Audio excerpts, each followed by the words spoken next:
Let's review some of the important details of the structure of DNA before we get into the details of how DNA is replicated. Remember, DNA stands for deoxyribonucleic acid. And DNA is a polymer molecule. It's got individual subunits that are joined together to build a long strand molecule. DNA is composed of subunits called deoxyribonucleotides. And that term, that long term, is often shorthanded as just nucleotides. All a nucleotide is a sugar, a phosphate, and a base. The sugar in DNA is called deoxyribose. It's a 5-carbon sugar, and we number those carbons because the position of the carbon is something that we talk about when we talk about DNA replication. Here's the phosphate group over here, and here's the base. Now, you don't need to know how to draw a nucleotide, but you should know the 3 pieces of a nucleotide. And you should understand that DNA is a long strand of nucleotides joined together with covalent bonds. So let's take a look at this sugar, this deoxyribose sugar. The carbons are located at the points of this circular structure. Here's carbon number 1. Here's carbon number 2. Here's carbon number 3, carbon number 4, and then carbon number 5 is actually outside of the ring. Carbon number 5 is jutting off of the ring, and it's carbon number 5 that the phosphate group is attached to. Now, they've highlighted 2 specific carbons here for us. The number 3 carbon, and they've got it drawn as 3 prime, that's how we say that, and the number 5 carbon, which they have drawn as 5 prime. So the 3 prime and the 5 prime carbons are important to us when we talk about DNA structure. Remember that the bases in DNA are one of 4. There's adenine, thymine, guanine, and cytosine. And of course, we shorthand the bases with just the first letter of their name, A, T, G, and C. DNA is a double-stranded, 3-dimensional molecule. DNA actually lives in the cell as a double helix. Now, we've talked about how the cell goes through a lot of time and energy folding up that double helix into that tightly compacted structure called chromatin. And we find the chromatin in the nucleoid inside of microbial cells, prokaryotic microbial cells. But we need to understand what the double helix itself looks like. So remember, all a strand of DNA is a long length of nucleotides joined together. And a double helix of DNA is just 2 strands joined together. So that's what they've drawn for us over here on the right-hand side. Now, this is the shortest piece of DNA you could possibly have because each strand has 2 nucleotides in it. Now, when you look at this, you might say to yourself, well, I don't see a sugar and a phosphate and a base anywhere. Actually, all I see are the bases. Here's adenine in blue. Here's thymine. Here's cytosine. And here's guanine. I just see the bases. We often draw DNA this way. Instead of drawing out each individual nucleotide, we only draw the base. And we don't usually draw the whole structure of the base, usually just the letter of the base, right? A or T or G or C. In other words, For this adenine base, we have not drawn the sugar and the phosphate that is attached to it. For this guanine base, we have not drawn the sugar and the base that's attached to it. Instead, we've drawn this big line, this big thick red arrow that represents all the sugars and the phosphates.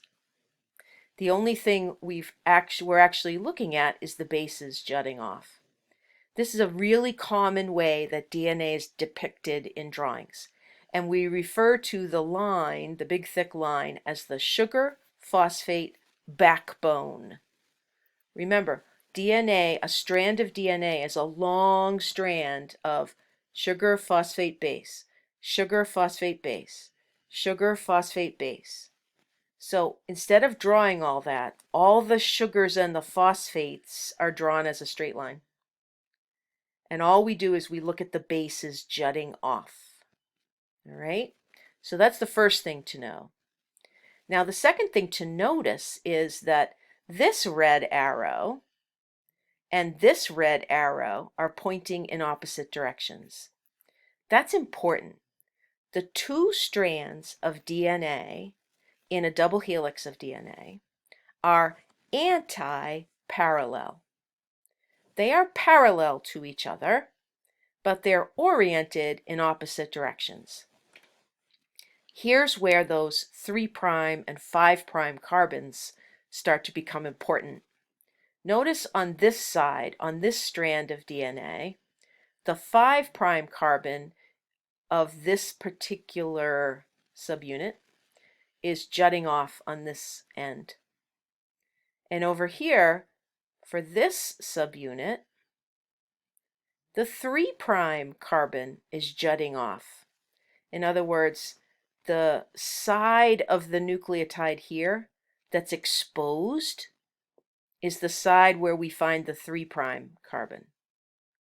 And up here, the 5' carbon is exposed. Okay, so we describe this as being oriented from 5' to 3'. That's why they've put the head of the arrow down here. Over here, the strand is completely oriented in the opposite direction. The 5' end is here. The 3' end is here.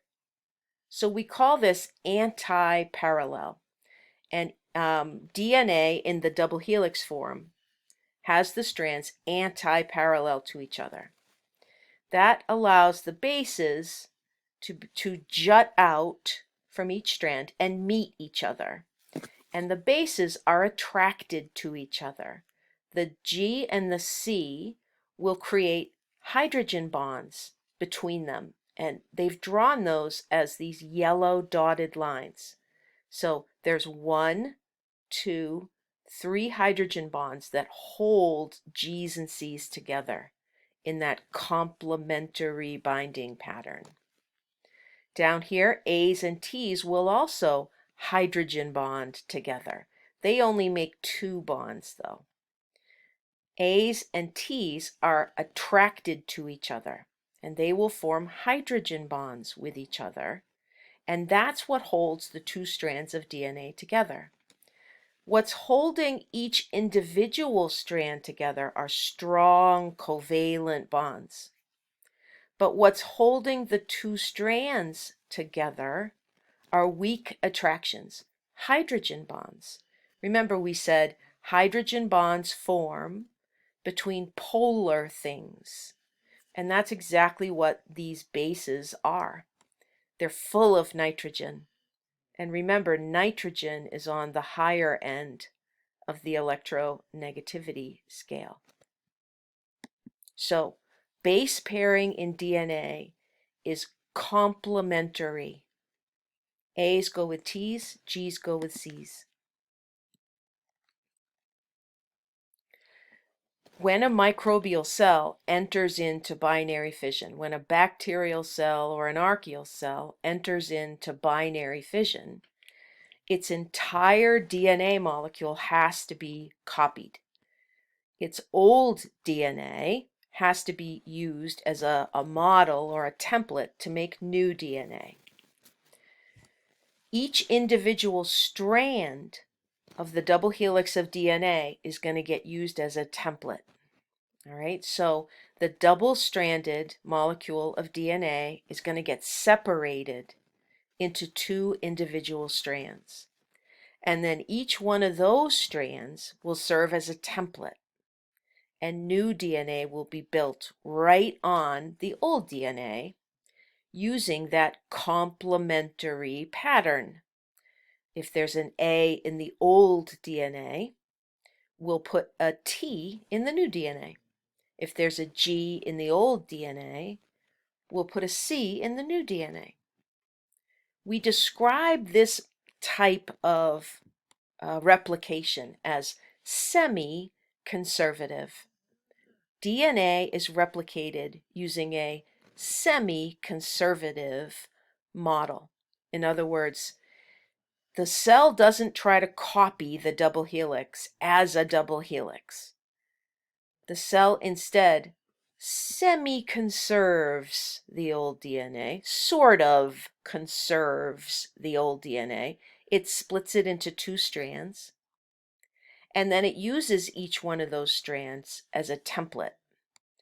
So semi-conservative means that it's not that the whole double helix is used as a template, but rather each individual strand is used as a template.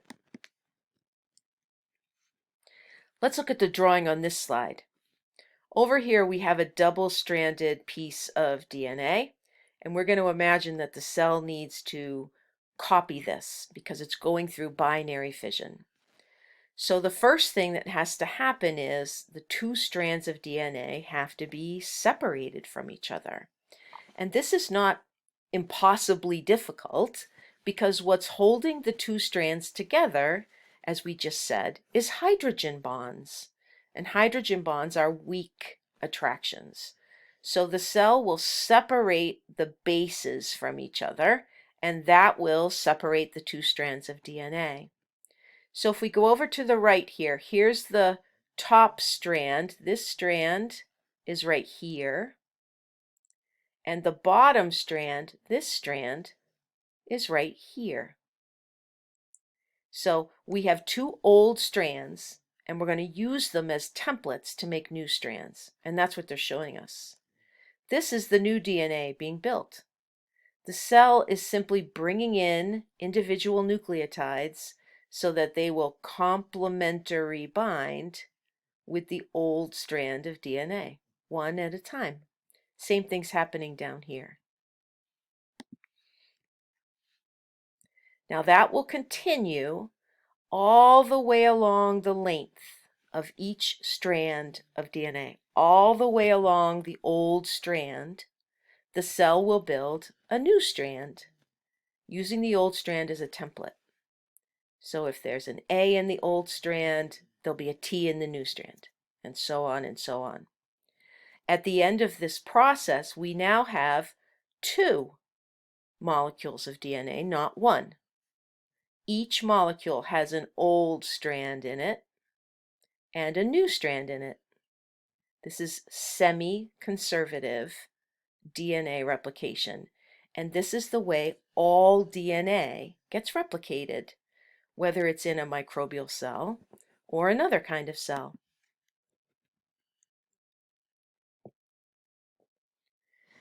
Now, making DNA requires energy, as I'm sure you can imagine. A cell has to invest in the process of copying its DNA, replicating its DNA. There are actually several different enzymes involved in this process, but the key enzyme is called DNA polymerase. DNA polymerase is what is doing the work of bringing in individual nucleotides and matching them up on the old strand in a complementary pattern. Now here's where the 5', 3' numbers become important once again.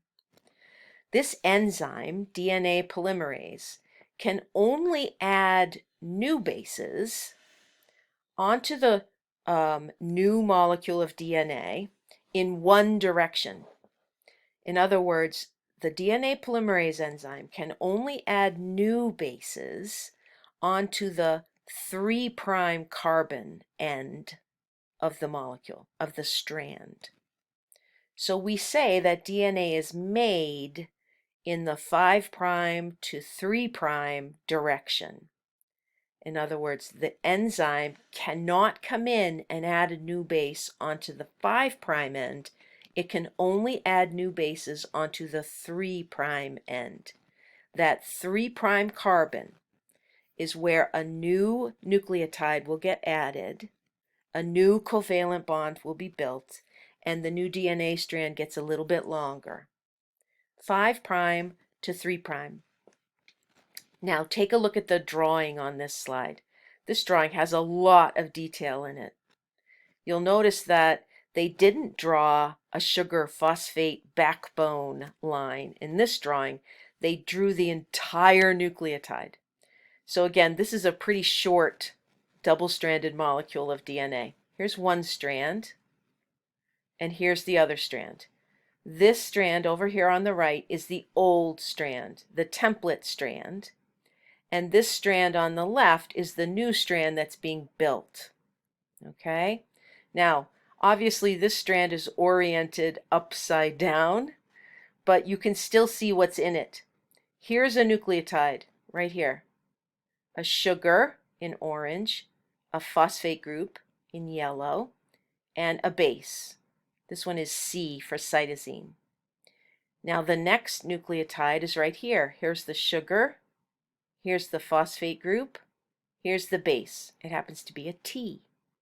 Here's the third nucleotide, sugar, phosphate group, base, happens to be an A. So we have 3 nucleotides joined together in this old strand of DNA.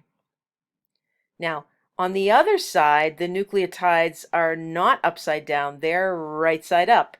And they've drawn it this way to remind us that the 2 strands of DNA are always anti-parallel. So on this side, the 3' end is this end, and the 5' end is this end. Now how do I know that? Well, on this end, it's the 5' carbon that is exposed, that is sort of jutting off of the end of the strand. On this end, it's the 3' carbon that's exposed, that's visible on the end of this strand. So this is the 3' end, this is the 5' end.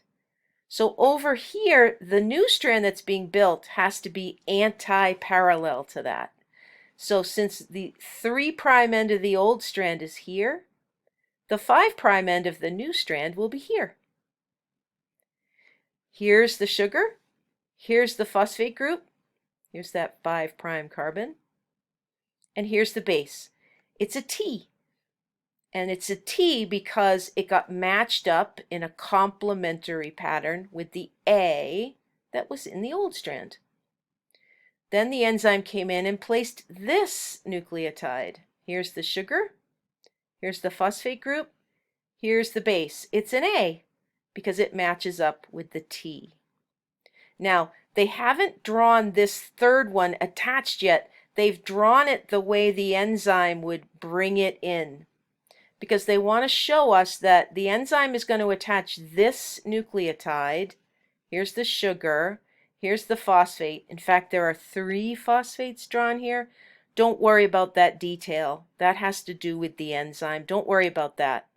Just look at sugar, phosphate, base. And it's a G because we're going to match it up with this C here.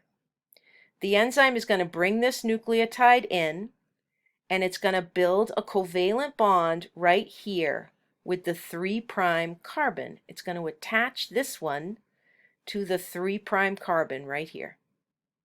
Okay, and it's matching up with the old strand, G to C.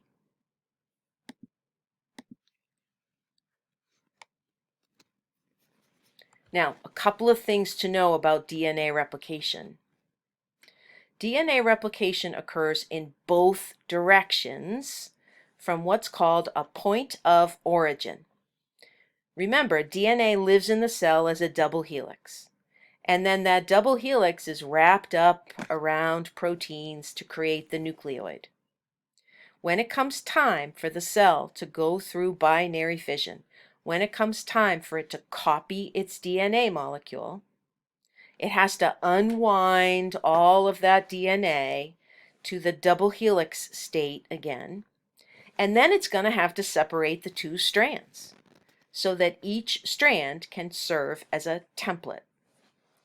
Well, it's the point of origin where the two strands are first separated from each other. The point of origin, we call it. And when the cell separates those two strands, pulls them apart from each other, it creates what looks like a bubble in the double helix. And that bubble we call the replication bubble.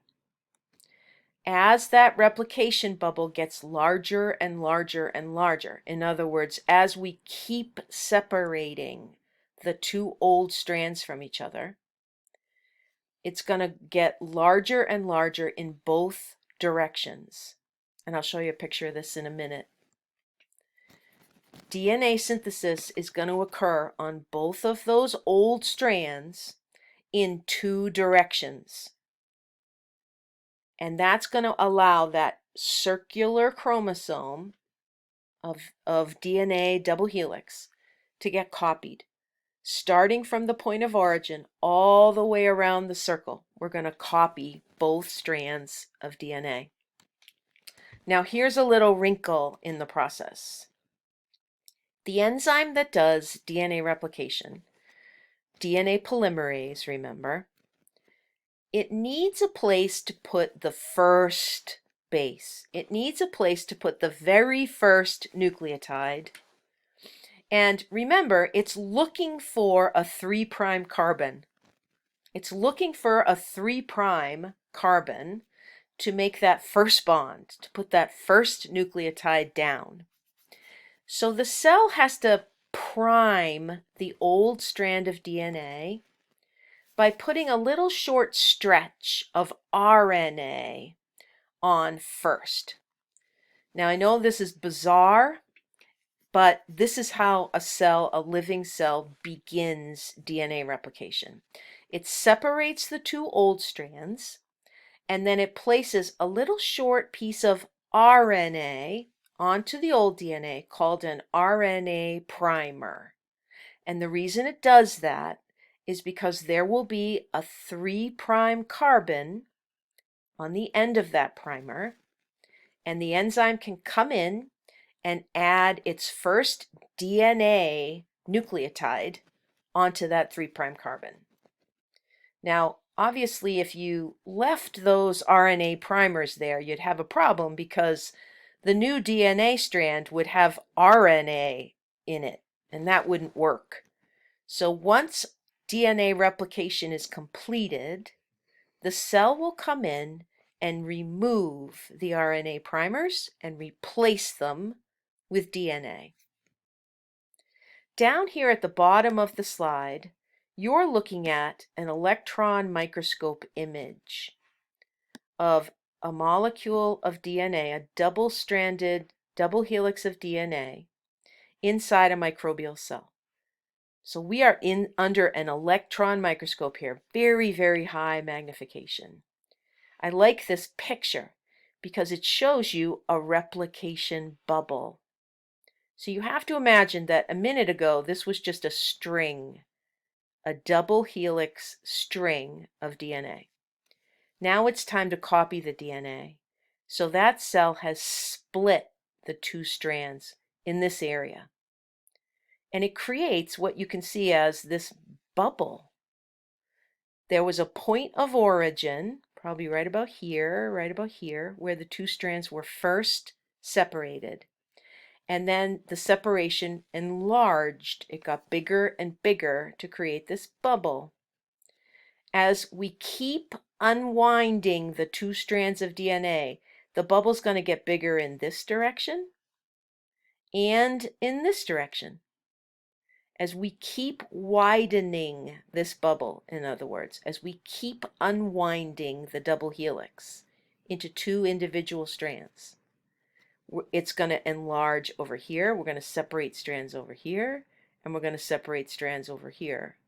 And the bubble will get bigger and bigger and bigger.